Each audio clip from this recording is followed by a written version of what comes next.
Hello and welcome to another episode of This Week in Goldmaking, presented by Darkshore Capital.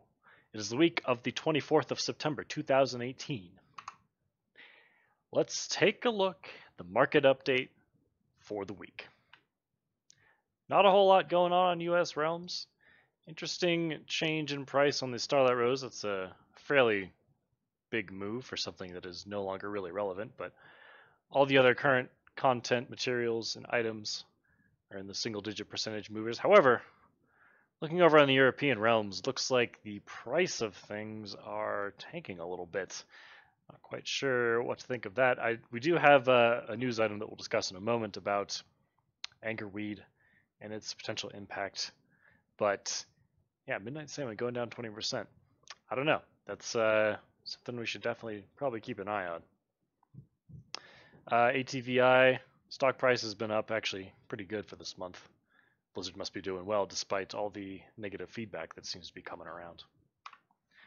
Let's move on to some news for the week. Big one is the 8.1 update that's coming in. There's some interesting stuff for professions. Just a couple of highlights that I wanted to hit. They are bringing back an engineering battle res. However, it's going to be unlike the failure detection pylon in that it can only be used by engineers. So the gold making potential for that is probably not going to be great, since if you're an engineer to use it, you can probably just make them anyway. It's kind of unfortunate. I think that those failure detection pylons were both a great gold making opportunity as well as just a good item to have in the game. The other big news is the angerweed requirement for flasks is being reduced significantly. So yeah, pretty much just the kind of marquee, I believe is the word I was looking for there. The marquee materials for BFA, such as angerweed and the midnight salmon, have just been getting hit with nerfs. It's a bit of an unprecedented move from Blizzard, and one that I am a little bit concerned with. It seems to be a trend these days with many software things. It's just kind of get it out the door, and then we'll mess with it once it's out there. Which it sounds great in theory, but it can have some pretty severe impact on the people actually playing the game. So there you go. There's not much we can do to change it. We've got to live with it. Other piece of news I did want to point out. Somebody made a post on Reddit confirming, or all but confirming, that the design for the rhinestone sunglasses is still out there. If you don't know, the rhinestone sunglasses, along with the High Society top hat, are both crafted items for jewel crafting and tailoring, respectively, from Cataclysm. And the recipes for these items are just absurdly rare. The drop rates are just completely off the charts. I'd be surprised if you could count on one hand the number of people in the U.S. that can even craft this item. I might be over exaggerating there, but let's just say it's a very, very low drop chance. And it was, it's always kind of like, I don't know, is it still in the game because it's such a rare drop? But the one point about this particular case that I did want to point out is that it came off of one of the Cataclysm rare mobs, which have been theorized for a long time, at least in my eyes, to have a higher chance of dropping these recipes. But I believe that the combination of the incredible rareness and this event that happened, that's pretty much confirmation in my eyes that the Cata rares have a much higher chance of dropping these things. So if you do want to farm them, which I don't suggest doing, Cata rares are the place to go. I should also mention the crafted items, the sunglasses, and the top hat sell for obviously a lot of gold. And since you can craft them, you can, in theory, kind of just print money. Obviously, those are still subject to the typical transmog issues when it comes to selling and making gold. But there you go. It's a very valuable recipe for very valuable items.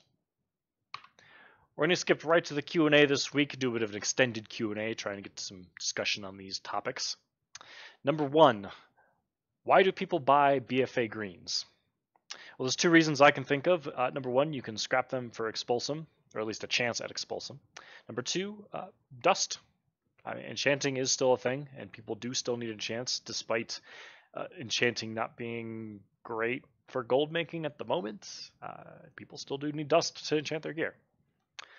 Bank alts, what are they used for, and why do I need one? This was actually a question that is then answered by the Reddit post that posed the question, and I do suggest you go read that if you have any questions about bank alts. It's a very detailed post, but I did want to answer this for me personally.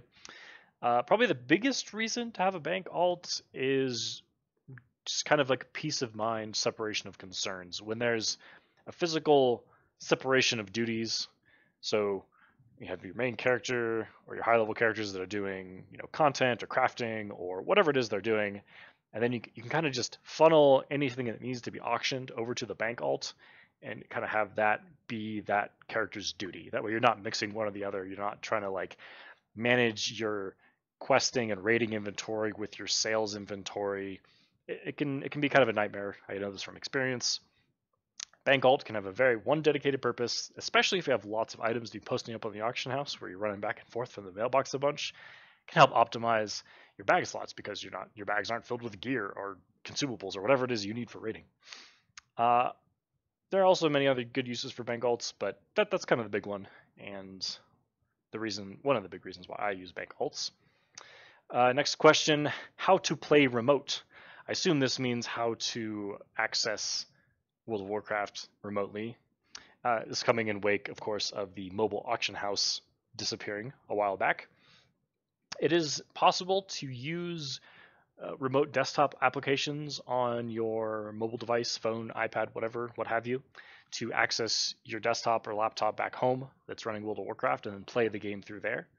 At some point I promise I am going to make a video about this and how, at least what I do, because I find it incredibly useful.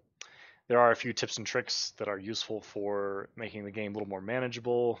One big one I think goes very overlooked is there's an ability in World of Warcraft to do click to move. So instead of using WASD, which you can still use if you have this option enabled, if you right click on the ground or on an NPC, your character will just walk to that point or that NPC, which can be incredibly helpful if you're playing from a phone or something. Next question: reached X amount of gold, what next? Make more gold. Next question: I feel like this expansion is super hard to make gold compared to other legions. Compared to Legion. Any tips? ? It can often seem that way, and I pulled this question out because it can be difficult making gold at the beginning of an expansion. You'll hear it a lot said by a lot of people who make gold and do gold content that the beginning of an expansion is this huge, amazing opportunity to make tons of gold, and they're correct in that, but without the knowledge of really what to look for, you can sometimes miss that. So there are some tried and true things that I've found to work across expansions. Things like if you have a lot of startup capital, crafting Darkmoon decks. Hikons does this and just makes obscene amounts of gold. This works for the first couple weeks very well. There's the flask and potion flipping, which I did a big series on how to do that, and my successes and less successes with it. And then there's BOE flipping. Those are kind of my big three. I mean, there's plenty of ways to do it, but the thing is, you really have to kind of do the work. As with anything with gold making, there's no real get-rich-quick scheme. You're going to have to figure out how to do it. You're going to have to put the time in, the research in, the effort in, if you really want to actually make the gold. It's not really that there's any difference between making gold at the beginning of an expansion and any other time during the expansion as far as like the efforts and the time required. It's more that the payoff from doing it at the beginning is just much bigger. The reward scales up higher. The effort's going to be about the same. You're still going to have to figure out what the best way to do it is and put the time and the effort in. I know I'm saying effort a lot. So, any tips? I don't know. Watch YouTube videos, do research, think about it. Don't just do what people say. Think about it. Try and figure out what's a need you can fulfill. Really, at the end of the day, that's what Goldmaking comes down to, is fulfilling needs. All right, last question. Most embarrassing goblin experiences? I'm sure there are many. Most recently has kind of been the flasks from BFA. It didn't turn out to be quite as lucrative as I had personally hoped. I believe part of that is due to my not being as diligent on posting them up at the proper times.